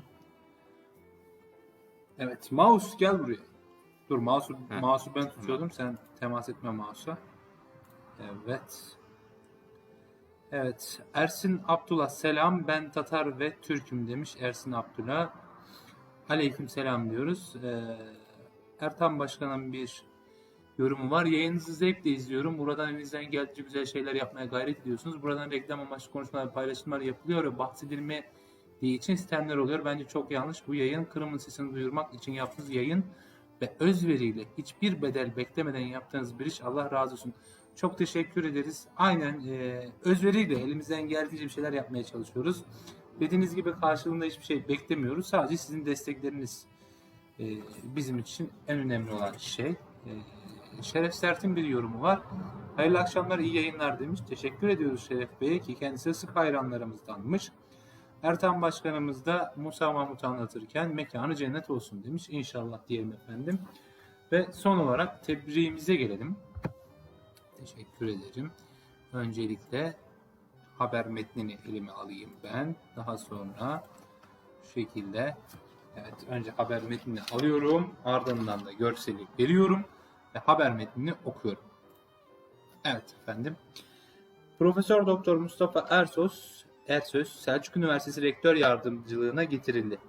Derneğimizin Konya Şubesi Yönetim Kurulu üyesi, ki şu anda bizim bulunduğumuz derneğin yönetim kurulu üyesi, Profesör Doktor Mustafa Ersöz, Konya Selçuk Üniversitesi Rektör Yardımcısı oldu.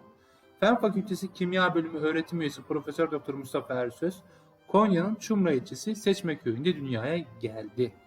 Selçuk Üniversitesi Kimya Mühendisliği bölümünden 1985 yılında mezun olmuştur. Devamında Fen Bilimleri Enstitüsü'nde yüksek lisansını tamamlamıştır. 1990 yılında İngiltere'deki bir üniversitede başladığı doktora çalışmasını 1994'te tamamlayarak tekrar Türkiye'ye Selçuk Üniversitesi'ne döndü efendim. Daha sonra Almanya'ya gitti, bir araştırma merkezinde araştırma çalışmaları yaptı. 1998 yılında Türkiye Bilimsel ve Teknolojik Araştırma Kurumu yani TÜBİTAK teşvik ödülünü almayı hak kazandı kendisi. 2001 yılında İngiltere'deki Hull Üniversitesi tarafından ziyaretçi profesör olarak davet aldı. Yaklaşık bir yıl İngiltere'de çalışma yaptıktan sonra Selçuk Üniversitesi'ne dönerek bugüne kadar profesör unvanıyla görevini sürdürdü. Bu arada Konya Teknokent kurucuları üyeliği, Selçuk Üniversitesi İleri Teknoloji Araştırma ve Uygulama Merkezi Komisyon Başkanlığı, Türkiye Bilimler Akademisi yani TÜBA'nın asli üyeliği, Bilim ve Teknolojide Avrupa İşbirliği Bilimsel Komite üyeliği, Selçuk Üniversitesi Fen Fakültesi Kimya Bölümü öğretim üyeliği ve Zade Vital Doğal Ürünler Araştırma ve Uygulama Merkezi DÜAMER'in müdür vekilliği görevlerini de sürdürdü. Ersöz yani Mustafa hocamız ayrıca üniversite pek çok uluslararası proje yürüttü ve halen yürütmektedir. Kırım Derneği Genel Merkez Yönetim Kurulu olarak Sayın Profesör Doktor Mustafa Ersöz'e yeni görevinde başarılar diliyoruz demiş genel merkezimiz ve biz de buradan Mustafa hocamıza yeni görevinde başarılar diliyoruz. Allah utandırmasın, inşallah başarılarınızın devamı gelir diyoruz. Senin de eklemek istediğin bir şey var mı? Ben de Kalakay okuduğunda başarılarla dolu bir kariyeri olduğunda gördük. Hani uluslararası Avrupa'da da çalışmaları var. Başarılı bir akademisyenimiz, hocamız diyerek ben de sözlerime devam edeyim. Ben de inanıyorum ki başarılı olacak bu yeni görevinde de Mustafa hocamız. Buradan yine biz de Allah'tan kolaylıklar dileyelim hem derneğimiz olarak hem gençlik komisyonu olarak hem de genç Tatar olarak derneğimizin hem Mustafa hocamız da yönetim kurulu da üyeliğimiz de bahsettiğim üzere yapıyor. Buradan dernek olarak biz de Mustafa hocamıza başarı dileklerimizi iletelim diyeyim ben de Kalakay. İnşallah başarılı olacak yeni görevinde de Mustafa hocamız. İnşallah kardeşim ve iki yorum daha var. Öncelikle Gençlik Komisyonu üyemiz Fazılcan kardeşimizden Mustafa Ersöz hocamıza yeni görevinde başarılar dilerim demiş. Teşekkür ediyoruz Fazıl'a.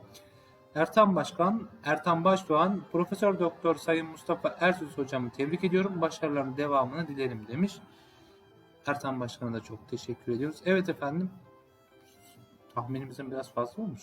10.30'u geçmişiz. 22.35 olmuş. Evet, bugün yayına ilk defa gelince evet, ondan heyecanıyla biraz kaptırdık Kalakay. Biraz kaptırdık gidiyoruz. İnşallah takipçilerimiz de sıkmadan güzel bir yayın olmuştur diye ümit ediyorum. Umarım öyle olmuştur yani insanları sıkmamışızdır diye ümit ediyorum ben de. Evet efendim şimdi Kapanışı yapacağız ama kapanıştan önce bir güzel müzik daha verelim. Daha sonra da veda için burada hep birlikte buluşalım inşallah. O zaman ne yapalım? Aliye Bekirova'dan Vatanı Sevip Yaşa şarkısı sizinle birlikte olsun. 3-4 dakika sonra biz tekrar buradayız. Vedalaşacağız. Görüşmek dileğiyle.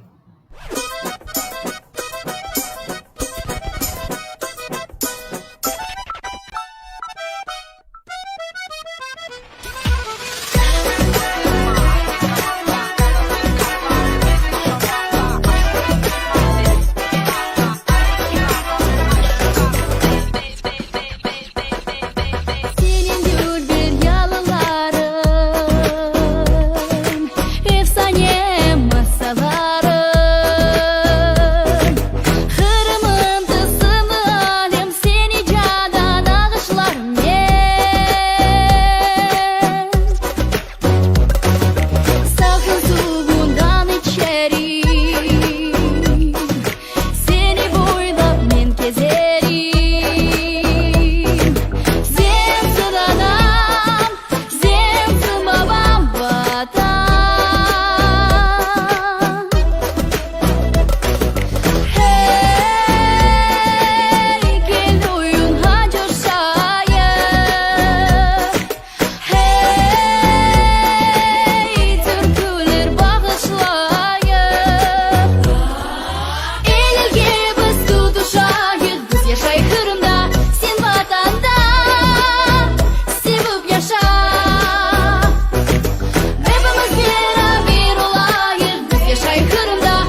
Evet efendim, kaldığımız yerden devam ediyoruz. Bugün dedik ki Raziye Seydap'la Yeva, Sevda Oldum şarkısı arkadan çalarken biz konuşalım dedik. Çünkü veda edeceğiz ve bugün de sona erecek. Şeref Sert alkış yapmış. Teşekkür ediyoruz Şeref Bey. Büyük ihtimalle Mustafa hocamız için bir tebrik alkışıydı o diye düşünüyorum açıkçası. Ki bizim içinse de çok teşekkür ederiz Şeref Bey'e. Evet efendim, bugün şeyler anlatmaya çalışacağız. Neler anlatmaya çalıştık? 26 Haziran Kırım Tatar Bayrak Günü'nün önemini, ne zaman başladığını, böyle ufak bir tarihçesi. Furkan kardeşimizin sunumu vardı. Kırım Tatar Bayrağı'nın önemi ve anlamını anlattık. Musa Mahmut'u anlattık sizlere ve ardından en sonunda Mustafa Ersiz hocamızın böyle ufak bir özgeçmişi tebriğinde bulunduk ve bugün de yavaş yavaş günün sonuna geldik. Evet Baybörü, ne demek istersin son olarak, sen bir şeyler söyle. Teşekkür ederim Kalakay.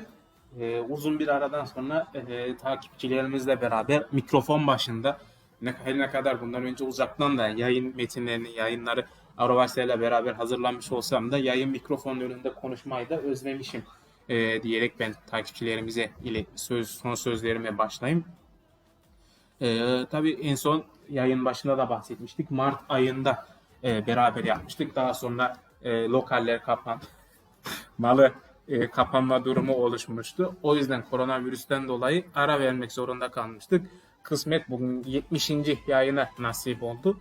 Bu yayında takipçilerimizle beraber olmaktan ben hem mutlu oldum hem de bir yandan da heyecan durdum. Hani biraz ne denir, o ara verdikten sonra atalete atma gibi bir durum da oldu. Hani sürçülisan ettiysem de affola diyeyim ben takipçilerimizden. İnşallah onlar için güzel bir yayın olmuştur. Ben çok mutlu oldum mikrofon başında takipçilerimizle beraber konuşmaktan, milletimizin geçmişte ve bugün de yapmış olduğu mücadeleleri, şanlı mücadeleleri anlatmaktan hem de öğrenmekten bir kez daha mutluluk ve haz aldım diyerek son sözlerimi bitireyim ben Kalakay. Hemen sana sorayım, senin son sözlerin nedir? Neler söylemek istersin mikrofonlarımıza? Evet Baybörü, ben de son sözümü söylemeden evvel bir yorum var, onu okumak isterim. Sevda Aydamak iyi yayınlar gençler demiş. Çok teşekkür ederiz Sevda Hanım'a da. Çok sağ olun. Evet, günün sonuna geldik. Önemli konular işledik. Uzun bir aradan sonra beraber bir yayın yaptık Mart ayından sonra. Benim için de güzeldi, eğlenceliydi. Sürçülisan eylediysek affola diyelim evvela. Daha sonra tabii ki de bugün bizi dinleyen herkese çok ama çok teşekkür ediyoruz. Sizin sayenizde biz hani böyle bir şey yapıyoruz ki 70 yayın oldu ve önümüzdeki günlerde bir mola vermeyi planlıyoruz. Biz de bir yaz tatili yapacağız. Daha doğrusu yeni projeler için bir dinlenme dönemine gireceğiz inşallah. Bunu da haftaya açıklayacağız sizlere. Bunu da şimdiden belirtelim.